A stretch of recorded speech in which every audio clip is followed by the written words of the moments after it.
Hindi tamang pagkukumpleto ng e-travel at paglagay ng mga information na hindi nagbibigay respeto, isang foreign national po na blacklist sa Pilipinas dahil sa paraan ng pagkukumpleto ng e-travel. Watch this video and know more about it.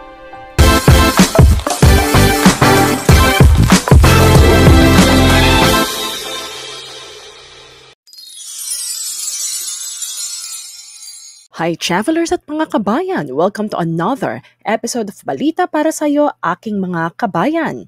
Ako po si Jamie Iris, your Talk TV show host na nagdadala hindi lamang po ng videos about travel tips and guidelines kung hindi, pati lifestyle, career, business, buhay OFW at syempre kasama na rin po dyan ang mga personal finances tips and guides at for investment. Click nyo na po ang subscribe button so that you'll get updated every time may bago po tayong video. Mula po sa Bureau of Immigration FB page, ang e-travel po ay isang online system or portal para sa mga darating at aalis kung saan ito ay ginagamit sa border control, health surveillance, and economic data analysis. Ito rin po ay dinisenyo upang palitan ang arrival at departure cards upang mas mapahusay ang mga proseso ng immigration sa mga international airport. Ano po ang nangyari? Bakit itong American passport holder na ito nang dumating sa Pilipinas ay kumbaga po inapprehend ng Bureau of Immigration after the way he actually completed his e-travel online registration form. Kamakailan lamang, pinagbawalan ng mga ahente ng Bureau of Immigration ang pagpasok ng isang US national pagkatapos ng bastos na pag-uugali at paglalagay ng mali at bastos na impormasyon sa e-travel system.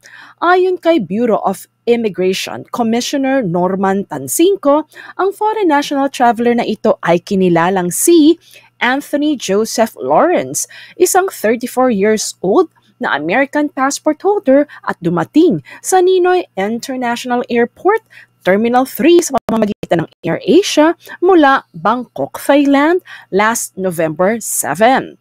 Sa una pa lamang ay nagpakita na raw po ito ng hindi magandang pag-uugali sa primary inspector nang paalalahanan na ito ay magre-register po or kinakailangan mag-register sa e-travel online form.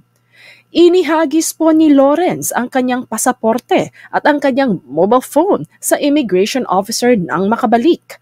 Dagdag pa ni Tansingco na pagtapos nilang i-verify sa kanilang system, natuklasan po ng opisyal na ang pasahero ay naglagay ng isang gawa-gawa na address sa Pilipinas or hindi po tunay na address sa Pilipinas, hindi kasama ang kanyang buong pangalan at nag-input ng mga bastos na salita sa kanyang entry. Ipinahayag pa po ni Tansingco ang kanyang dismaya sa insidente na naglabas ng mahigpit na babala na panindigan ang integridad ng e-travel. Sinabi po niya, ang ganitong pag-uugali ay hindi lamang kawalang galang, kung hindi nakakasira din naman sa kahusayan ng sistema. Ang aming ahensya ay nakapagtiyak sa isang tuloy-tuloy na karanasan sa paglalakbay ng publiko. Inaasahan namin na ang lahat ng mga individual ay kumikilos ng may paggalang at sumusunod po sa mga itinatag na pamamaraan. Any violation of these procedures will be dealt with firmly.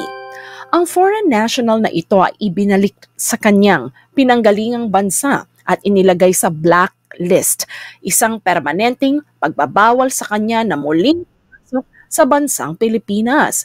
Naitala na po ng Bureau of Immigration ang pagbubukod at pag-blacklist ng kabuuang 44 na tao na dumarating na dayuhan na napakita po ng kawalang galang sa mga simbolo ng awtoridad ng Pilipinas. Kaya mga kabayan, tayo po ay mag-ingat sa ating pagbabiyahe, whether it's in the Philippines or outside the Philippines. It's really very important we show respect po sa mga rules and regulations ng bawat bansa na ating pupuntahan. At sometimes it might not be that convenient sa atin. Syempre, we have to complete it, a little bit of extra time, but it is what it is. It is the rule.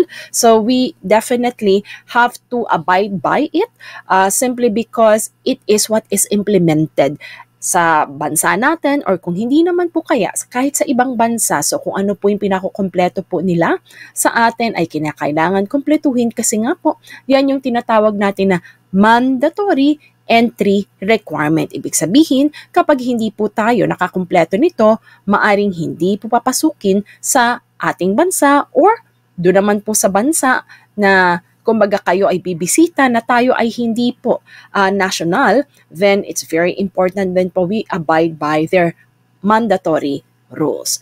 With that, mga kabayan, if you find this video helpful and informative, please click like, and I'm inviting you to subscribe to my channel. Mga kabayan, balikbayan at travelers, follow nyo na rin po ako sa FB page at TikTok account. With that, everyone, saan man po tayong dako ng mundo, laging pagkatandaan, tayo'y mga Filipino, kaya laging taas ang ating noo. So with that, I'll see you in my next video. May God bless you all.